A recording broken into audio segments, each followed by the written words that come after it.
Goudy checking in. I'm working on my fishing video.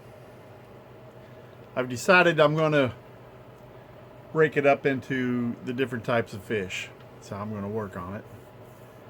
I'm going to start out with the basics on catfish, and then I'll move on to the other types of fish that I catch on a regular basis, and then we'll get into the more advanced fishing as we go along. I want to create a playlist so that you can quickly reference a particular spot. All you have to do is scroll across the bottom of the screen or go down to the description box, and they'll be listed on the titles of what techniques, whether you want catfish or bluegill or bass or whatever. Those are coming. Those videos will be coming. But in the meantime, right now, we're working on the catfish video. Without further ado, come on, check it out.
Goudy checking in out here on the Mississippi River. Thought I'd like to share a little bit of this with you. Right over there is Nauvoo, Illinois. See if I can zoom in a little bit on that. You can see the Nauvoo Water Tower. There's a Mormon temple and the Catholic Church temple right there. This right over here to your right is the Nauvoo water plant. And right over here is the Nauvoo grain elevator. The load barge is there. Going on up the river, I can see way up there, way there is Fort Madison, Iowa. As I continue around, there's a whole lot of trees and river bottom land and that. But straight across from Nauvoo, right over here, is Montrose, Iowa. They're famous for a watermelon festival.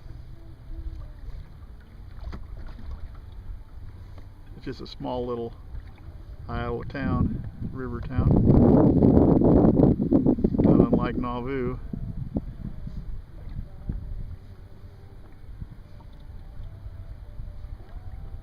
Just a beautiful day.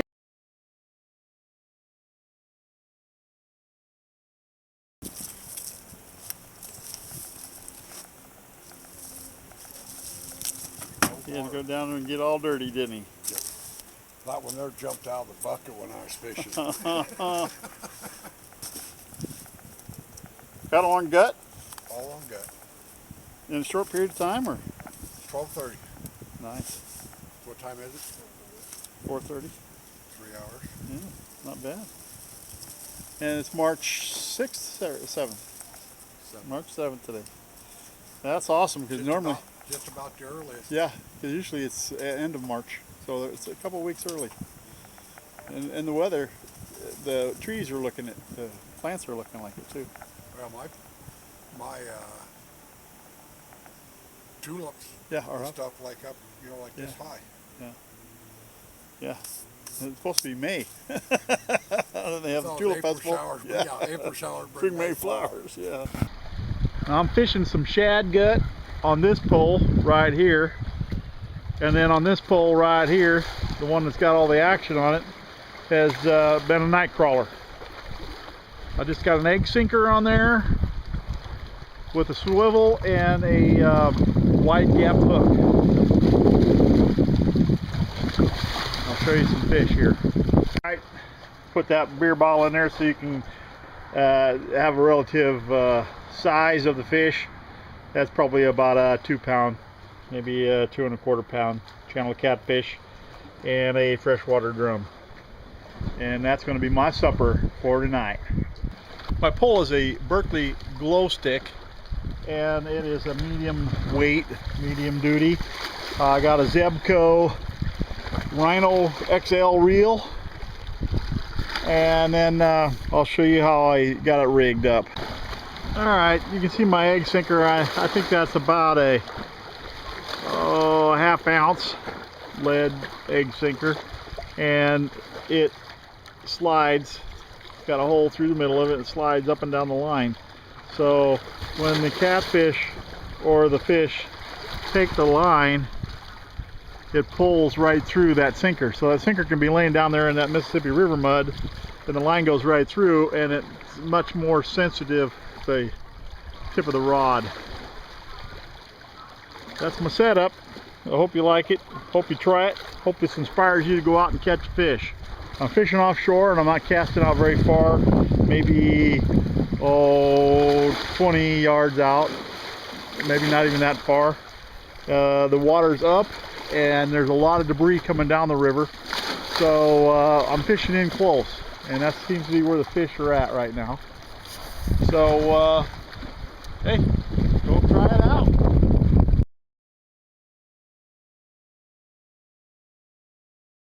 Overboard fighting a giant fish. I ain't gonna get my phone wet or my billfold wet or my...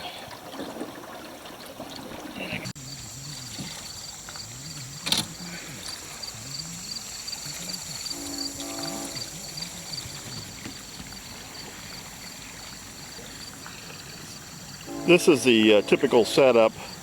We use an egg sinker, a snap swivel, and a BLB multiple hook bait. Yeah, this is how it works. Just very, very similar to other dip bait hookups.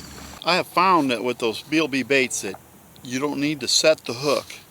You just pick up the rod and start reeling. If you set the hook, you rip that right out of their mouth. But fish are jumping out there.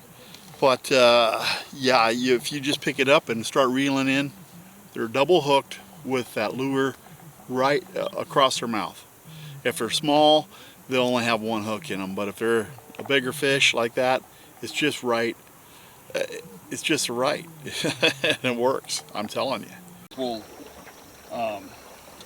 yeah. segments, but... And I could make it in 3 equal segments, but it just looked better that way. Well, it sure looks good. Looks good, real good right there. That's the thing about making Wonder yourself. if it performs as well. Yeah. That's what we want. Well, one thing about it, if they try to eat it head first, like a lot of fish do, we're going to run into 2 hooks up there. It's going to be hard for them to eat it without getting caught. Channel cat. Isn't that nice? Look at that. All 3 hooks. That fish took all 3 hooks. That's a triple hooker. Yep. Yep. That's what it's all about right there. Oh, he's not happy. The nice part about that is you don't have to worry about them getting away. No, they ain't gonna go And nowhere. with a little bit of patience, you can pry them hooks out of there and just keep on fishing. Keep on fishing. I don't know if I can see that there with the sunlight. There we go. Yeah, right across it. Same thing, isn't it? Yep. Look at that fish. Probably about, what, 2 pounds maybe, I suppose. Maybe a little bigger. Nice. Oh, yeah. Got a bite on the other pole, or is he just hitting the line? That's a nice fish. That is nice. I like them kind. When you clean them. Oh, yeah, he's got a double hook right across the mouth, doesn't he? That's what I'm talking about right there. Yeah, see, he's got the upper hook on this side of his mouth, and the lower hook on that side of his mouth. That's exactly right. And he hit it from the side. You can tell. See, Yep. this fish, this fish did exactly what I've been trying to tell people. He attacked his prey from the side, and then his intention, of course, as a fish, is to swallow it head first. Yep. So he wasn't able to get that accomplished, but that is awesome. Oh, that's a nice one. Oh, no, I got it. No, I don't. I think you got him. I got him. There we go. That is a nice fish. He's wrapped around that net. Look at the quality. We're gonna have a little job getting him out of there. But Oh, that's all right. We got him. That's the main thing. You had him on the top hook. Awesome. That's just what those big fish do. They, you catch them on them. It's amazing how that happens. Yeah. And it's all instinct. I mean, it's not like they. Yeah. There's two hooks. I'm gonna they just automatically take it. An instinctive bite by a predator fish is to catch their prey wherever they can, turn it in their mouth and swallow it head first. And while he's doing that, I'm hooking him. Here we go again. I don't know, 1.5 pound, 2 pounder, I suppose. And he got all 3 hooks. You can see how it is, how that bait works. That is just so awesome. Yep. That is so common. People won't believe it. Yeah. People that catfish just won't believe this. To have this revelation.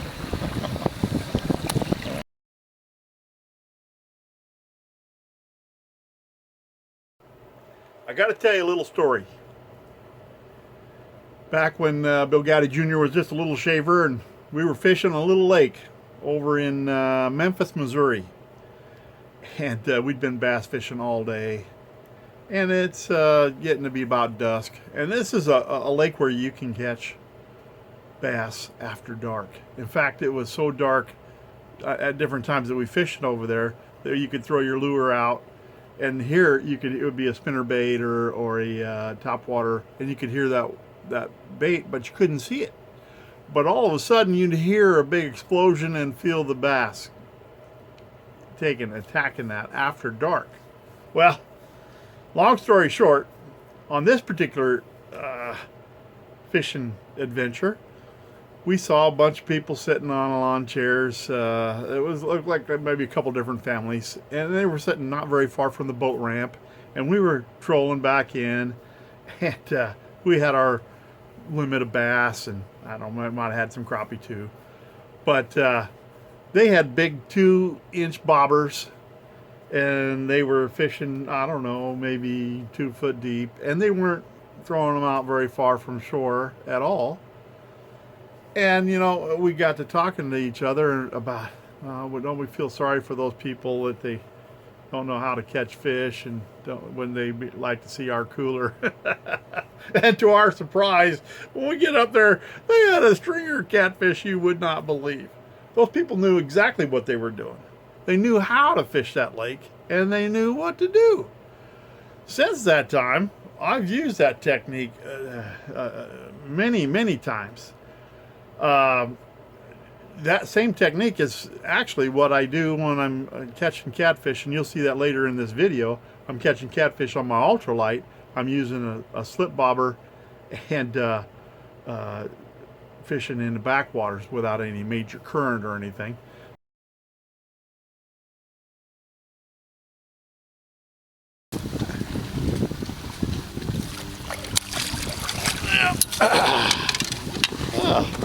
He's a solid fish. Yeah.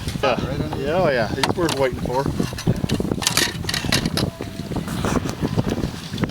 Worms are working good right in here.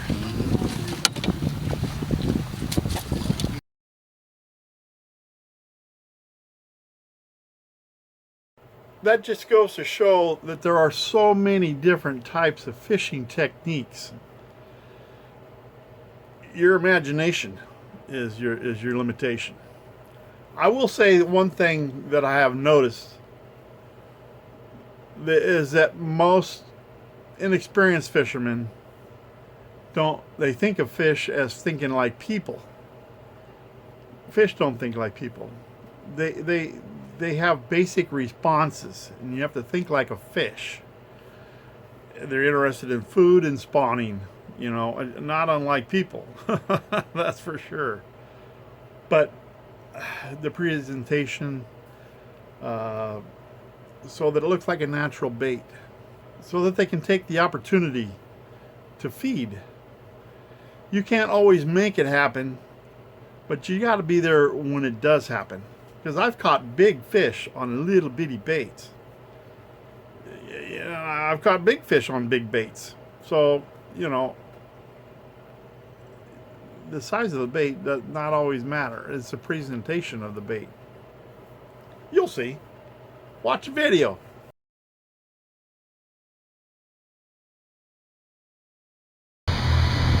Caught him on a MEP spinner?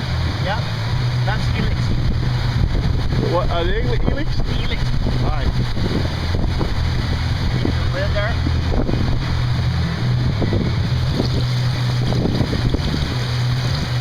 Yeah, he's at least 4-pounder, huh? Not happy. Big old flathead. That's a heel. I told you it was a boy. Yeah, that's a flathead. Nice. On a Panther Martin. Boom, look at the belly on that guy. That's a 10, 15 pounder, isn't it? Oh, he's a nice one. He's what I've been looking for. Well, isn't that nice? Look at the lure. I don't know if you can see it or not. Yeah, look at that. Look. Itty bitty lure. That's what I want. Panther Martin. You I like want to that get you animal? on. That's a channel cat. Catfish. Got him on a Panther Martin on that little lure.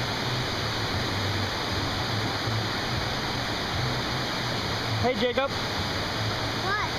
Look at here. Swallowed it. Hey. Are we catching fish? I'm not. Who is? And who's catching the biggest? And who's catching the most? It'd probably be me. Look at there. Now I'm fishing for striped bass or white bass, and I'm catching catfish.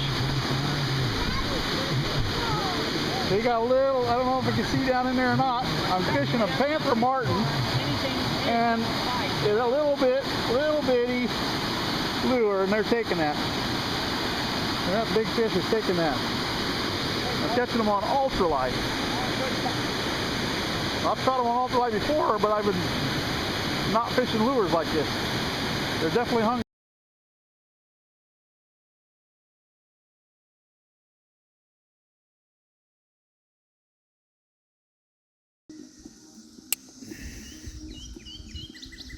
They're good.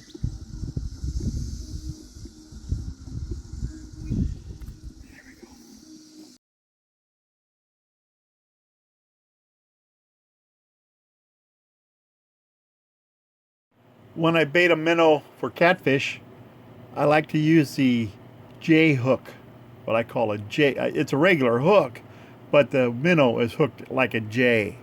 It's just threaded onto the hook like this. When I use cut bait, I use shad or carp or shiners, and I don't know, I've used all kinds of different parts, but I think the head hook like this works the very best. Now, under Illinois law, you can use bluegills as long as they come from the waters in which you're fishing.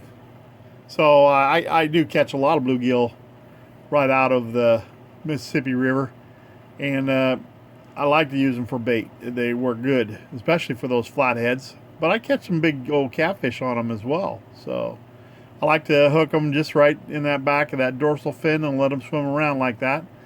I use that technique on pole line, or you'll see later in an additional video when I do bank line fishing.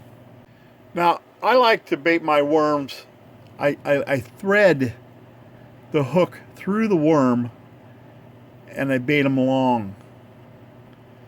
This happens to be down in a lake where I'm fishing, and it was a new lake.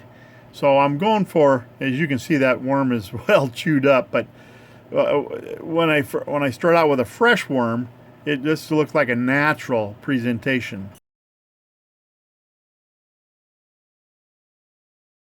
Let's see, it's a pin reel, GTO 230.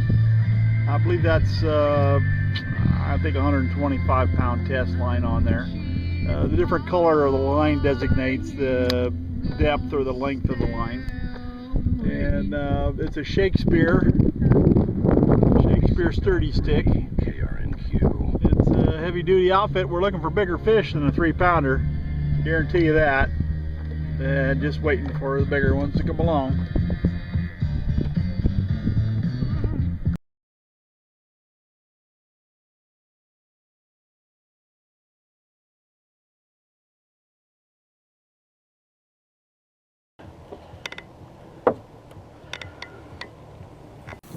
Once again, the BLB bait, multiple hook catfish system. I don't know. You could probably go 3 pounds, I suppose. Double hooked, one on each side of the mouth, just the way he's supposed to be.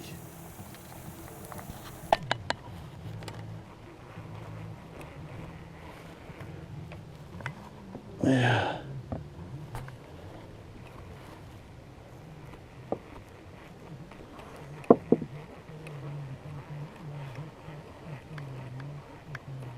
I'll pull the pole in. Another BLB bait. He's not happy. Oh.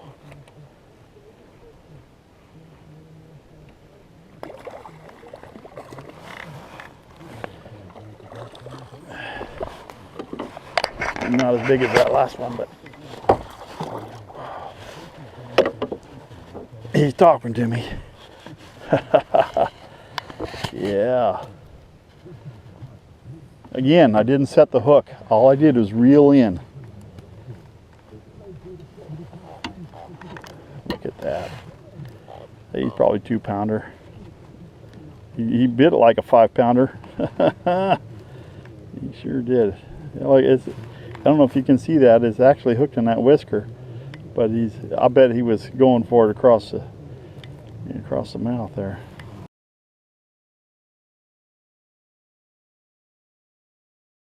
Got 8 fish, 5 what I call whole fryers, and they're my favorite. They really are.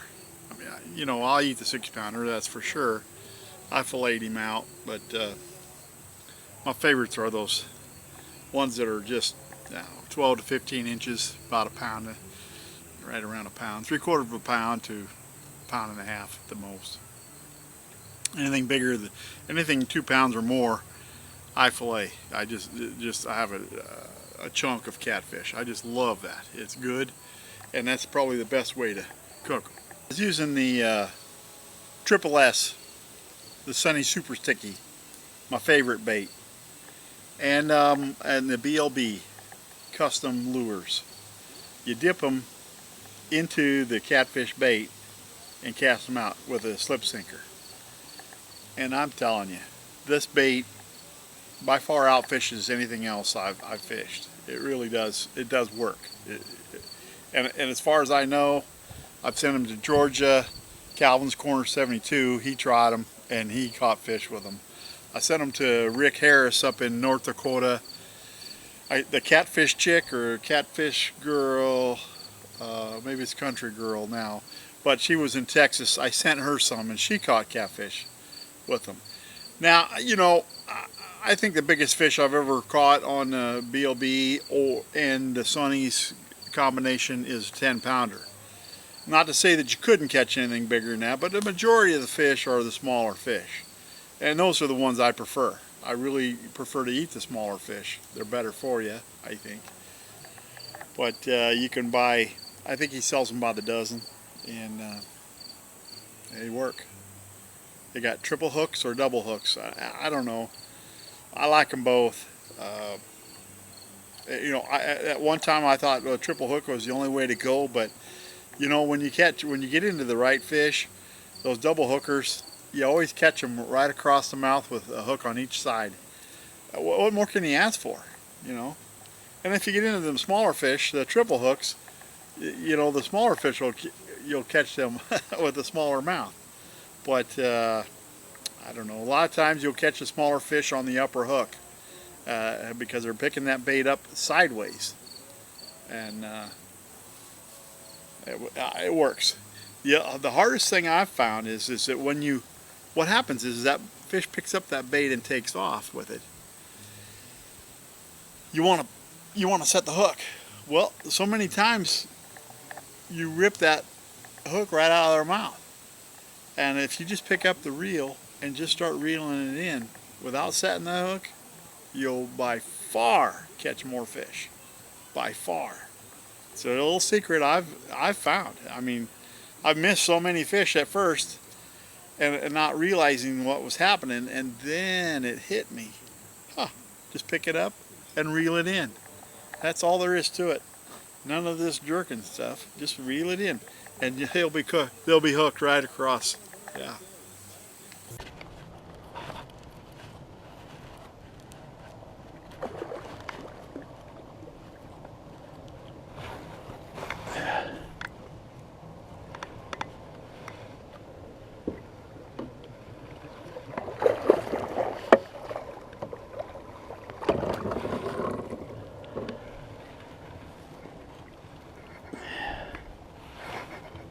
Yeah, that's what I come for.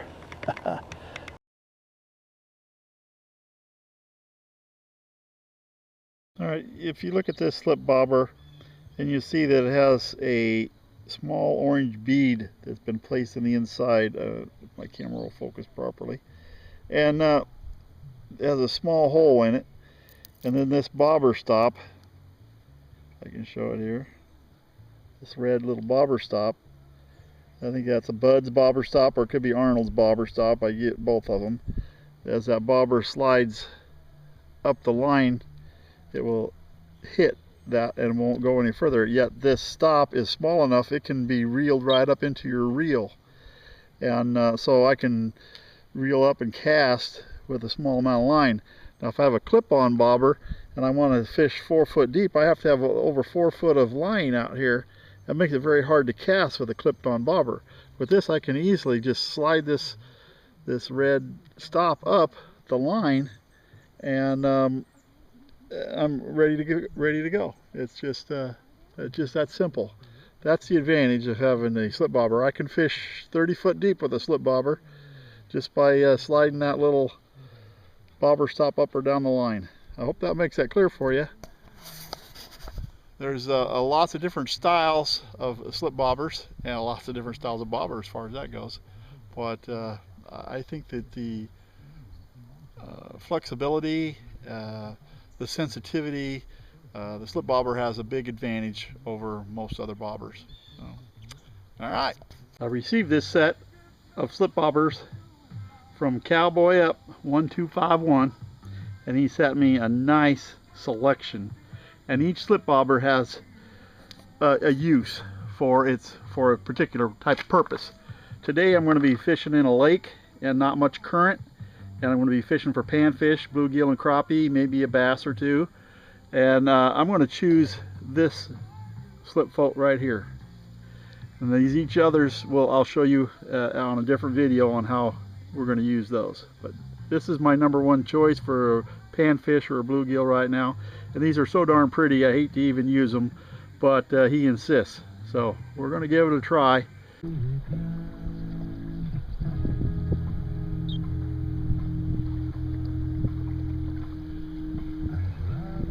That's what we live for, buddy.